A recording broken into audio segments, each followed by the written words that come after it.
Hello friends, हम class 12 chemistry chapter 7 the P block elements, इसमें हम ग्रुप 15 एलिमेंट्स के बारे में स्टडी कर रहे हैं। आज हम ग्रुप 15 एलिमेंट्स के हाइड्राइड्स, हैलाइड्स और ऑक्साइड्स के बारे में स्टडी करेंगे। तो पहला है इसमें रिएक्टिविटी टुवर्ड्स हाइड्रोजन, यानी ग्रुप 15 के जो एलिमेंट्स हैं वो हाइड्रोजन के साथ रिएक्ट करके जो हाइड्राइड बनाते हैं उनके बारे में हमें स्टडी करना है। All the elements of group 15 form hydrides of the type ES3 where E is equal to nitrogen, phosphorus, arsenic, antimony और बिस्मिथ। ग्रुप 15 के जितने भी एलिमेंट्स हैं वो ES3 टाइप के हाइड्राइड्स बनाते हैं, जहां पर E का मतलब है ग्रुप 15 के जो एलिमेंट्स हैं। E की जगह पर नाइट्रोजन है तो NH3, फॉस्फोरस हो सकता है, आर्सेनिक, एंटीमनी और बिस्मिथ कुछ भी हो सकता है। तो एक बात हमें पता चली, जो ग्रुप 15 के एलिमेंट्स हैं वो ES3 टाइप के हाइड्राइड्स बनाएंगे। ये जनरल फॉर्मूला है। E का मतलब यहाँ पर एलिमेंट, जैसे नाइट्रोजन बनाएगा NH3 यानी अमोनिया, ये नाइट्रोजन का हाइड्राइड हुआ। E की जगह पर P रख दे तो PH3। फॉस्फोरस का जो हाइड्राइड है वो है PH3 फॉस्फीन।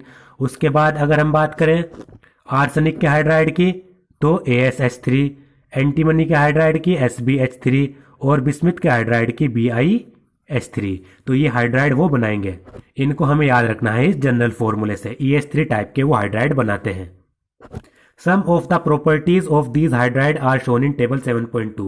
7.2 में जो हाइड्राइड्स हैं इनकी कुछ प्रॉपर्टीज यहाँ पर दी गई हैं, इनके बारे में हम स्टडी करेंगे one by one. The hydride show regular gradation in their properties. Group 15 के एलिमेंट्स के जो हाइड्राइड्स हैं वो अपनी प्रॉपर्टीज में कुछ चेंज दिखाते हैं। The stability of hydride decreases from NH3 to BiH3 which can be observed from their bond dissociation enthalpy.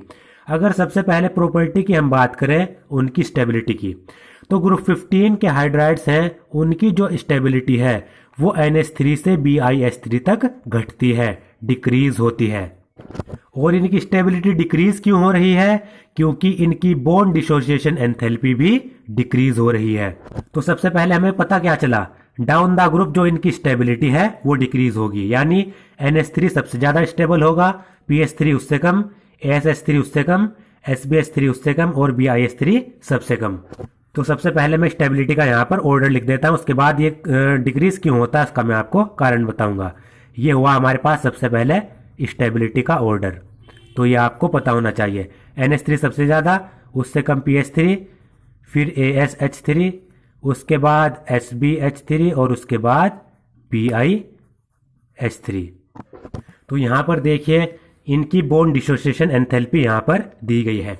NH3 की जो बॉन्ड डिसोसिएशन एंथैल्पी है, बॉन्ड डिसोसिएशन एंथैल्पी का मतलब है बॉन्ड को तोड़ने के लिए जितनी एनर्जी चाहिए। तो NH3 के बीच में जो बॉन्ड होता है वो स्ट्रॉन्ग बॉन्ड होता है। तो यहाँ पर स्ट्रॉन्ग बॉन्ड है, इसलिए इस बॉन्ड को तोड़ने के लिए जो एनर्जी चाह रही है वो भी ज़्यादा चाह रही है, यानी 389 किलो जूल पर मोल।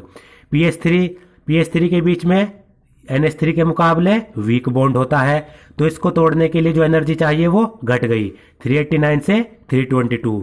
उसके बाद देखिए बॉन्ड डिसोसिएशन एंथैल्पी घटती जा रही है। BiH3 किस लिए नहीं दी गई? क्योंकि ये अनस्टेबल कंपाउंड होता है। अब इनके बीच में जो NH3 है उसके जो बॉन्ड बनते हैं वो बॉन्ड स्ट्रॉन्ग क्यों है, इसका कारण मैं आपको बता देता हूँ। ऐसा इसलिए होता है क्योंकि जो नाइट्रोजन है उसका साइज होता है स्मॉल, और यहाँ पर जो हाइड्रोजन है उसका भी साइज स्मॉल है। तो देखिए नाइट्रोजन का साइज भी स्मॉल और जो हाइड्रोजन है उसका साइज भी स्मॉल, तो इनके बीच में जो बॉन्ड बनता है, जो बॉन्ड लेंथ होती है ये भी स्मॉल होती है। इसके कारण इनके बीच में जो बॉन्ड बनेगा वो स्ट्रॉन्ग बॉन्ड बनेगा। अगर आप यहाँ पर देखें फॉस्फोरस का साइज होता है ज़्यादा, हाइड्रोजन का साइज होता है स्मॉल, तो इनके बीच में जो बॉन्ड बनता है वो लार्ज बॉन्ड बनता है। और आपको पता है जितना ज़्यादा लार्ज बॉन्ड होगा उतना कम वो उतना ज़्यादा वीक बॉन्ड होगा। जितना ज़्यादा लार्ज बॉन्ड उतना ज़्यादा वो वीक। उसके बाद आप देखिए डाउन द ग्रुप साइज बढ़ता चला जाता है, आर्सेनिक का साइज और ज़्यादा बड़ा होगा, यहाँ पर ये हाइड्रोजन, तो इनके बीच में जो बॉन्ड बनेगा वो लार्ज बॉन्ड बनेगा, और जितना ज़्यादा लार्ज बॉन्ड उतना ही वो वीक बॉन्ड होता है। और आपको पता है वीक बॉन्ड को तोड़ने के लिए कम एनर्जी लगती है, और जो स्ट्रॉन्ग बॉन्ड होता है यानी जो स्मॉल बॉन्ड होगा वही स्ट्रॉन्ग बॉन्ड होगा, और स्ट्रॉन्ग बॉन्ड को तोड़ने के लिए ज़्यादा एनर्जी लगती है। तो यहाँ पर देखिए NH3 में बॉन्ड को तोड़ने के लिए ज्यादा एनर्जी लगेगी। अगर इसको तोड़ने के लिए ज्यादा एनर्जी लगेगी, ये आसानी से नहीं टूटेगा। जो बॉन्ड आसानी से नहीं टूटता वो आपको पता है ज्यादा स्टेबल होता है। और जैसे जैसे साइज बढ़ता चला जाता है बॉन्ड वीक होता चला जाता है। और बॉन्ड अगर वीक होगा तो उसको तोड़ने के लिए कम एनर्जी लगेगी। कम एनर्जी लगेगी तो स्टेबिलिटी यानी कम होगी। कम एनर्जी लगने का मतलब ये तो स्टेबिलिटी कम है, जब भी तो वो आसानी से तोड़ दिया जा रहा है। तो ये किस पर डिपेंड करता है? इनके साइज पर। तो इसका रीजन क्या हुआ? डाउन द ग्रुप साइज आपको पता है इंक्रीज होता है। साइज इंक्रीज हो रहा है तो बॉन्ड लेंथ बढ़ रही है। बॉन्ड लेंथ बढ़ रही है तो बॉन्ड वीक हो रहा है। अगर बॉन्ड वीक होगा तो आपको पता है स्टेबिलिटी डिक्रीज होगी। तो NH3 का साइज कम है तो इसलिए उसकी स्टेबिलिटी ज्यादा है। SbH3 का साइज इसमें ज्यादा है तो इसके लिए स्टेबिलिटी उसकी कम है। BIH3 का साइज तो बहुत ज्यादा होता है इसलिए वो अनस्टेबल होता है। तो ये आपको याद रखना है, इनके साइज पर डिपेंड करता है। NH3 का साइज सबसे कम इसलिए उसकी स्टेबिलिटी सबसे ज्यादा। BIH3 का साइज सबसे ज्यादा इसलिए उसकी स्टेबिलिटी सबसे कम। और यही है इनकी बॉन्ड डिसोसिएशन एंथैल्पी। इसका साइज सबसे कम है तो इसकी बॉन्ड डिसोसिएशन एंथैल्पी सबसे ज्यादा है, क्योंकि इनके बीच में स्ट्रॉन्ग बॉन्ड बन रहा है। इसका साइज क्या है? सबसे ज्यादा। तो इनके बीच में क्या है? वीक बॉन्ड बनता है, क्योंकि इसका साइज सबसे ज्यादा है इसलिए अनस्टेबल होता है। अब बात करते हैं रिड्यूसिंग कैरेक्टर की। Consequently the reducing character of the hydride increases. ये हुआ हमारे पास सेकंड पॉइंट। अगर हम इनके रिड्यूसिंग कैरेक्टर की बात करें, रिड्यूसिंग कैरेक्टर का मतलब क्या है? जो आसानी से रिडक्शन करा दे। और रिडक्शन करने का मतलब क्या है? आसानी से हाइड्रोजन दे दे। अगर जो रिड्यूसिंग एजेंट है वो किसी और स्पीसीज में हाइड्रोजन ऐड कर देंगे, इसका मतलब क्या है? वो रिड्यूसिंग एजेंट दूसरी स्पीसीज का रिडक्शन करा रहे हैं। मान लीजिए हमारे पास A है, ये हमारा रिड्यूसिंग एजेंट है, और ये हमारे पास B स्पीसीज, यानी इस रिड्यूसिंग एजेंट को इसका रिडक्शन कराना है। और आपको पता है रिडक्शन क्या होता है? रिडक्शन होता है एडिशन ऑफ हाइड्रोजन, हाइड्रोजन का ऐड होना। अगर ये रिड्यूसिंग एजेंट आसानी से हाइड्रोजन डोनेट कर दे और आसानी से क्या करे, इस जो ये वाली स्पीसीज है हमारे पास भी, इसको हाइड्रोजन दे दे, इसमें हाइड्रोजन ऐड कर दे।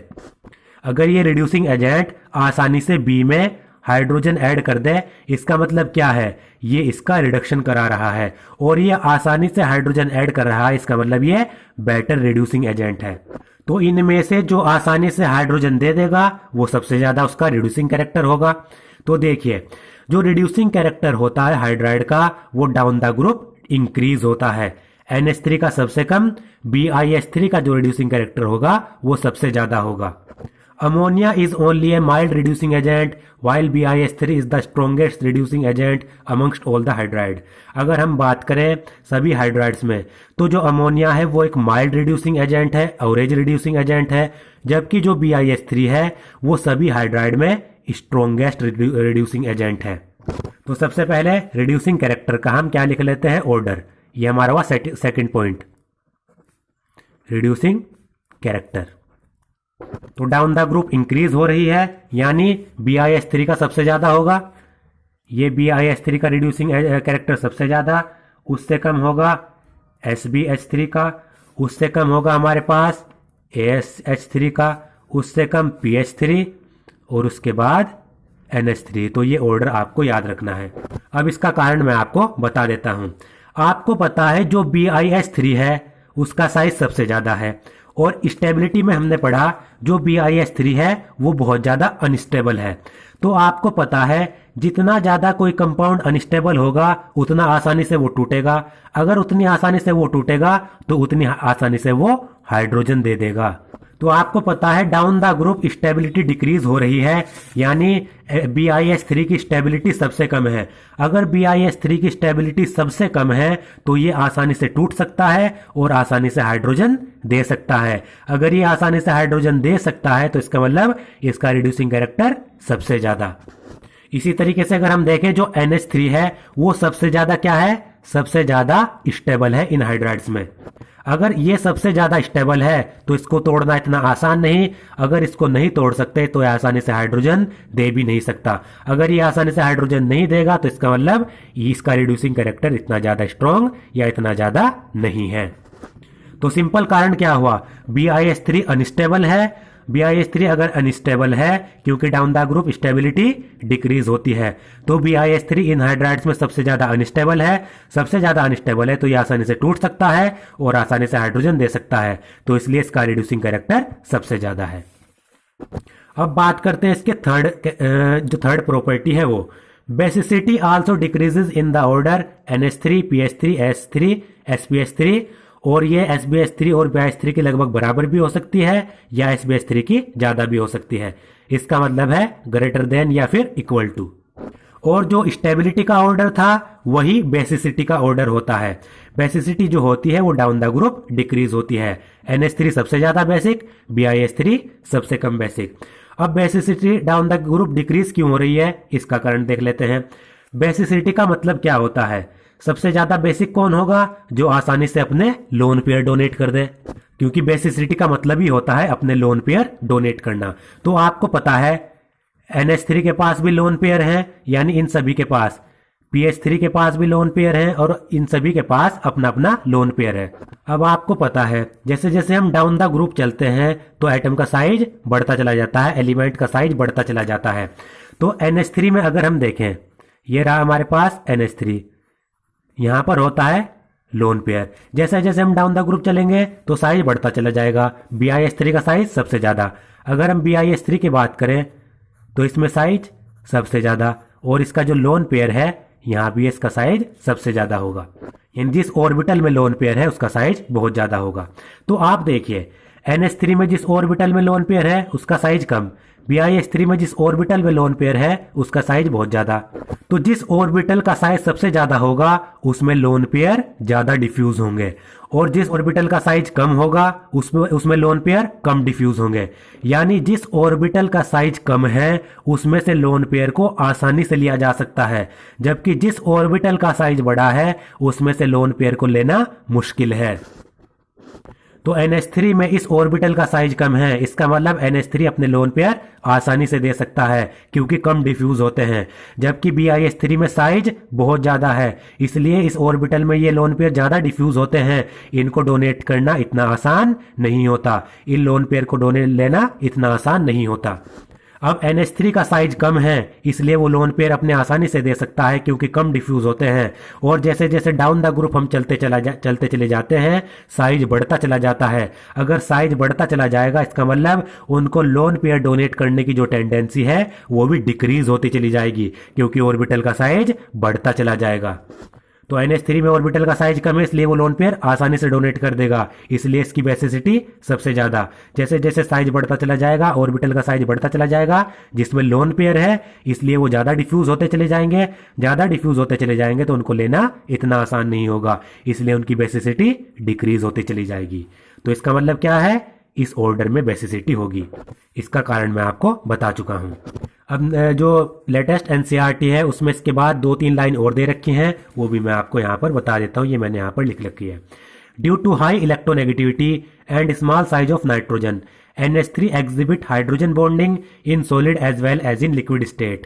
Because of this, it has higher melting and boiling point than that of PH3. जो NH3 होता है अमोनिया, उसका बॉइलिंग और मेल्टिंग पॉइंट PH3 से ज्यादा होता है। ऐसा इसलिए क्योंकि जो NH3 है उसमें नाइट्रोजन की इलेक्ट्रोनेगेटिविटी भी हाई होती है और NH3 का साइज भी स्मॉल होता है। नाइट्रोजन का साइज स्मॉल होता है, इसलिए जो NH3 है वो हाइड्रोजन बॉन्डिंग शो करता है, जबकि जो PH3 है आपको पता है down the group electronegativity decrease होती चली जाती है। तो PH3 में हाइड्रोजन बॉन्डिंग नहीं होती और उसका साइज भी NH3 से लार्ज होता है, इसलिए PH3 का जो मेल्टिंग और बॉइलिंग पॉइंट होता है वो NH3 से कम होता है। तो ये क्वेश्चन पूछा जाता है जो PH3 का जो मेल्टिंग और बॉइलिंग पॉइंट है वो NH3 से कम क्यों है? ऐसा इसलिए क्योंकि NH3 का एक तो साइज कम है, नाइट्रोजन का साइज कम है, और दूसरा नाइट्रोजन की इलेक्ट्रोनेगेटिविटी फॉस्फोरस से ज्यादा होती है, इसलिए जो NH3 है उसमें हाइड्रोजन बॉन्डिंग वो शो करता है, जबकि PH3 में हाइड्रोजन बॉन्डिंग नहीं होती क्योंकि PH3 में इलेक्ट्रोनेगेटिविटी फॉस्फोरस की कम होती है और इसका साइज भी बड़ा होता है। PH3 में हाइड्रोजन बॉन्डिंग नहीं है इसलिए इसका मेल्टिंग और बॉइलिंग पॉइंट भी NH3 से कम है। तो ये आपको याद रखना है। अब हमने एक एक प्रॉपर्टी इनको हम पढ़ लेते हैं। डिसोसिएशन एंथैल्पी तो हमने पढ़ ली, अब हम पढ़ेंगे फॉर एंथैल्पी ऑफ फॉर्मेशन यानी डेल्टा एफ एच नोट। तो एंथैल्पी ऑफ फॉर्मेशन होती है जब भी कोई एक मोल सब्सटेंस अपने कॉन्स्टिट्यूएंट एलिमेंट से बनता है, तो इस एक मोल सब्सटेंस के बनने में जो एंथैल्पी में चेंज आता है वो कहलाती है हमारी एंथैल्पी ऑफ फॉर्मेशन। तो एंथैल्पी ऑफ फॉर्मेशन का ऑर्डर आप देखें, NH3 में एंथैल्पी ऑफ फॉर्मेशन नेगेटिव में है, PS3 में 13.4 पॉजिटिव में। उसके बाद आप देख सकते हैं जो एंथैल्पी ऑफ फॉर्मेशन है वो बढ़ती चली जा रही है। एंथैल्पी ऑफ फॉर्मेशन बढ़ रही क्यों है? ऐसा इसलिए क्योंकि आपको पता है down the group stability decrease होती चली जाती है, BiS3 बहुत ज्यादा अनस्टेबल होता है। अब BiS कोई भी कंपाउंड अनस्टेबल कब होगा? जब उसकी एनर्जी ज्यादा होगी, वो हायर एनर्जी कंपाउंड होगा। BiS3 एक हायर एनर्जी कंपाउंड होता है और इसमें जितनी ज्यादा आपको पता है एनर्जी होती है उतनी ज्यादा अनस्टेबिलिटी बढ़ती चली जाती है। कहने का मतलब है जितने ज्यादा कंपाउंड में एनर्जी बढ़ती चली जाती है उतना ज्यादा कंपाउंड अनस्टेबल होता चला जाता है। तो BiS3 बहुत ज्यादा अनस्टेबल कंपाउंड है, इसलिए इसकी जो एनर्जी है वो भी ज्यादा है। तो आप देख सकते हैं इसकी एंथैल्पी ऑफ फॉर्मेशन भी बहुत ज्यादा है क्योंकि ये अनस्टेबल कंपाउंड है। और NH3 आपको पता है इन सब में सबसे ज्यादा स्टेबल है, इसलिए इसकी जो एंथैल्पी ऑफ फॉर्मेशन है वो भी सबसे कम यानी नेगेटिव में। ये सबसे ज्यादा स्टेबल, एंथैल्पी ऑफ फॉर्मेशन इसकी सबसे कम। फिर आप देख सकते हैं स्टेबिलिटी डिक्रीज हुई, एंथैल्पी ऑफ फॉर्मेशन बढ़ी यानी एनर्जी लेवल बढ़ा। AS3 इसकी स्टेबिलिटी इससे भी कम, स्टेबिलिटी डिक्रीज हुई, एंथैल्पी ऑफ फॉर्मेशन बढ़ी यानी इसकी एनर्जी बढ़ी। एनर्जी बढ़ने का मतलब स्टेबिलिटी डिक्रीज होना। सबसे ज्यादा स्टेबल कंपाउंड होता है जिसकी एनर्जी सबसे कम होती है, इसकी एनर्जी सबसे कम, स्टेबिलिटी इसकी सबसे ज्यादा। तो इसका मतलब आप यहां पर स्टेबिलिटी के आधार पर ये देख सकते हैं। एंथैल्पी ऑफ फॉर्मेशन में ऑर्डर क्या हुआ? ऑर्डर होगा ये एंथैल्पी ऑफ फॉर्मेशन। BiS3 के एंथैल्पी ऑफ फॉर्मेशन सबसे ज्यादा क्योंकि ये अनस्टेबल है, फिर SbS3, फिर S3, PS3, उसके बाद NH3। NH3 के एंथैल्पी ऑफ फॉर्मेशन सबसे कम क्योंकि ये सबसे ज्यादा स्टेबल कंपाउंड है। अब बात करते हैं इसकी बॉन्ड एंगल की। बॉन्ड एंगल का मतलब होता है ये मान लीजिए ये हाइड्राइड बन रहा है, ये हाइड्रोजन और ये हाइड्रोजन, ये लोन पेयर होगा इसमें। तो EHEH यानी हाइड्रोजन एलिमेंट और दूसरे हाइड्रोजन के बीच में जो ये एंगल है थीटा, ये कहलाता है हमारा बॉन्ड एंगल। तो जो बॉन्ड एंगल होता है वो डिक्रीज होता है डाउन द ग्रुप। NH3 का बॉन्ड एंगल सबसे ज्यादा, PS3 का उससे कम, ASH3 का उससे कम, SbS3 का उससे कम, BiS3 का सबसे कम। इसलिए नहीं दिया गया क्योंकि ये अनस्टेबल होता है। लगभग इसका होता है 91 डिग्री, ये होता है प्लस में 91 डिग्री इसका लगभग बॉन्ड एंगल होता है। बस हमें ये याद रखना है जो बॉन्ड एंगल होता है वो NH3 से BiS3 यानी डाउन द ग्रुप डिक्रीज होता है।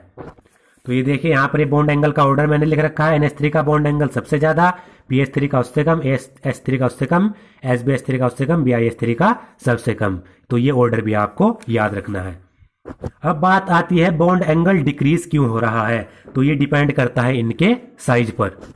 अब देखिए यहां पर ये मैंने लिया NH3, इसका लोन पेयर हाइड्रोजन और ये हाइड्रोजन, और ये हमारा हुआ बॉन्ड एंगल यहां पर। अब आपको पता है जो NH3 होता है अमोनिया, उसका साइज होता है स्मॉल साइज होने के कारण क्या होता है यहां पर जो ये बॉन्ड पेयर होते हैं ये होते हैं पास, ये वाला बॉन्ड पेयर और ये वाला बॉन्ड पेयर होते पास क्योंकि NH3 का जो साइज है वो स्मॉल है। तो जब ये बॉन्ड पेयर पास होते हैं और आपको पता है बॉन्ड पेयर में क्या होता है? रिपल्शन होता है। बॉन्ड पेयर में रिपल्शन होता है। तो NH3 में जब ये बॉन्ड पेयर आपस में पास हैं तो इनके बीच में रिपल्शन ज्यादा होता है। अगर इनके बीच में रिपल्शन ज्यादा होता है तो ये एक दूसरे को दूर धकेलेंगे, ये इसको इधर धकेलेगा और ये इसको इधर धकेलेगा, जिसके कारण क्या होता है ये बॉन्ड एंगल इंक्रीज हो जाता है। जबकि अगर हम बात करें SbS3 की बात, SbS3 तो SbS3 में साइज होता है ज्यादा, SbS3 का साइज होता है बड़ा, जिसके कारण क्या होता है जो ये बॉन्ड पेयर होते हैं ये इतने पास नहीं होते। SbS3 का साइज होगा लार्ज, इसके कारण ये जो बॉन्ड पेयर है ये इतने पास नहीं होंगे और बॉन्ड पेयर में रिपल्शन इतना ज्यादा नहीं होगा। अगर बॉन्ड पेयर में रिपल्शन इतना ज्यादा नहीं होगा तो ये वाला एंगल है वो भी इतना ज्यादा इंक्रीज नहीं होगा। इसी के कारण इनमें जो एंगल होता है वो 91.3 डिग्री होता है, जबकि NH3 में बॉन्ड एंगल 107.5 डिग्री डिग्री के करीब होता है। तो ये क्यों हुआ? क्योंकि NH3 का साइज स्मॉल है, स्मॉल साइज है तो बॉन्ड पेयर पास पास है, पास पास है तो इनमें रिपल्शन ज्यादा होगा, रिपल्शन ज्यादा होगा तो एक दूसरे को दूर दूर धकेलेंगे, बॉन्ड एंगल बढ़ जाएगा। जैसे जैसे डाउन द ग्रुप हम चले जाते हैं, साइज बढ़ता चला जाता है। जैसे लिया हमने SbH3, इसका साइज लार्ज होता है, साइज लार्ज होगा तो बॉन्ड पेयर दूर दूर होंगे तो इनमें रिपल्शन इतना ज्यादा नहीं होगा, रिपल्शन इतना ज्यादा नहीं होगा तो इनका जो ये बॉन्ड एंगल है वो भी इतना ज्यादा नहीं बढ़ेगा। तो जैसे जैसे हम डाउन द ग्रुप चले जाते हैं तो क्या होता है, साइज बढ़ता चला जाता है, साइज बढ़ता है तो रिपल्शन बॉन्ड पेयर के बीच में घटता चला जाता है, इसके कारण इनका बॉन्ड एंगल भी डिक्रीज होता चला जाता है। तो ये प्रॉपर्टी याद रखनी है। अब बात करते हैं बॉन्ड के डिस्टेंस की, यानी एलिमेंट और हाइड्रोजन के बीच में जो डिस्टेंस है। अब आपको पता है ये तो सिंपल है, जैसे जैसे डाउन द ग्रुप हम जाएंगे साइज इंक्रीज होगा, अगर साइज इंक्रीज होगा तो बॉन्ड की लेंथ भी तो इंक्रीज होगी। जैसे मैंने आपको यहां पर बताया था, यहां पर आप देखिए, ये मान लीजिए हमारा NH3 है, ये मान लीजिए हमारा SbH3 है। अब NH3 में साइज लगभग दोनों, ये NH3, ये PH3 और ये SbH3, NH3 में लगभग दोनों का जो साइज होता है वो बराबर होता है, तो इनके बीच में नाइट्रोजन और हाइड्रोजन के बीच में जो बॉन्ड लेंथ होगी वो स्मॉल होगी, क्योंकि लगभग दोनों का छोटा छोटा साइज है। PH3 की अगर हम बात करें, PH3 में फॉस्फोरस का साइज बड़ा हो जाता है, हाइड्रोजन का इतना ही है, तो इनके कारण क्या होती है, बॉन्ड लेंथ इंक्रीज हो जाती है। SbH3 में Sb का साइज और ज्यादा बड़ा होगा, हाइड्रोजन का तो उतना ही रहेगा। अब Sb का साइज बढ़ गया तो इनके बीच में जो बॉन्ड लेंथ है वो भी तो बढ़ जाएगी। तो ये तो सिंपल है, down the group size increase होता है तो इनके बीच में एटम, एलिमेंट और हाइड्रोजन के बीच में जो बॉन्ड लेंथ है वो भी इंक्रीज होती चली जाएगी। तो देखिए, ये NH3 में इतने पिकोमीटर, उसके बाद PH3 में बढ़ी, SH3 में बढ़ी, SbH3 में बढ़ी और इसमें और ज्यादा बढ़ेगी। ये अनस्टेबल होता है इसलिए इसकी वैल्यू नहीं दी गई। तो देखिए, बॉइलिंग पॉइंट में आपको बता चुका, NH3 का PH3 से ज्यादा क्यों होता है बॉइलिंग पॉइंट, क्योंकि जो NH3 होता है उसमें हाइड्रोजन बॉन्डिंग होती है, इसमें हाइड्रोजन बॉन्डिंग नहीं होती। तो NH3 का PH3 से ज्यादा बॉइलिंग पॉइंट है। उसके बाद आप देखिए ये घट रहा है, उसके बाद बढ़ रहा है, ऐसा इसलिए इन दोनों के बीच में हम देखते हैं हाइड्रोजन बॉन्डिंग। आगे हम देखें मॉलिक्यूलर वेट, AH3 का मॉलिक्यूलर वेट कम होता है इसलिए इसका कम, फिर आगे मॉलिक्यूलर वेट बढ़ेगा, बॉइलिंग पॉइंट बढ़ेगा, आगे मॉलिक्यूलर वेट बढ़ेगा तो बॉइलिंग पॉइंट इंक्रीज होगा। इन दोनों के बीच में हाइड्रोजन बॉन्डिंग और इन तीनों के बीच में कंपैरिजन करने के लिए हम देखते हैं मॉलिक्यूलर वेट। जैसे जैसे मॉलिक्यूलर वेट बढ़ता चला जा रहा है, यहां से जो बॉइलिंग पॉइंट है वो भी इंक्रीज होता चला जा रहा है। तो ये बॉइलिंग पॉइंट का ऑर्डर आपको याद रखना है, ये मैंने यहाँ पर लिख रखा है। BH3 का सब बॉइलिंग पॉइंट सबसे ज्यादा, उसके बाद SbH3, उसके बाद NH3, ASH3 और सबसे कम होता है PH3 का। देख सकते हैं आप, BH3 का सबसे ज्यादा, उसके बाद SbH3, उसके बाद आप देख सकते हैं NH3, उसके बाद ASH3 और उसके बाद PH3। अगर हम अब बात करें मेल्टिंग पॉइंट की, तो मेल्टिंग पॉइंट का जो ऑर्डर होता है वो है BH3 का सबसे ज्यादा, फिर NH3, फिर SbH3, फिर ASH3 और PH3 का मेल्टिंग पॉइंट सबसे कम। इसमें आप देख सकते हैं बॉइलिंग पॉइंट तो SbH3 का ज्यादा है, जबकि मेल्टिंग पॉइंट NH3 का ज्यादा है SbH3 से, बाकी तीनों तो सेम है। ऐसा इसलिए होता है क्योंकि जो मेल्टिंग पॉइंट देखते समय हम देखते हैं सिमेट्री, यानी लैटिस देखते हैं। जो NH3 होता है वो उसमें होता है स्ट्रॉन्ग लैटिस, इसके कारण, क्योंकि ये सिमेट्रिकल होता है। NH3 में सिमेट्रिकल होता है और स्ट्रॉन्ग लैटिस इसमें प्रेजेंट होता है। तो इसके कारण क्या होता है, NH3 का जो मेल्टिंग पॉइंट है सिमेट्री के कारण वो SbH3 से ज्यादा हो जाता है।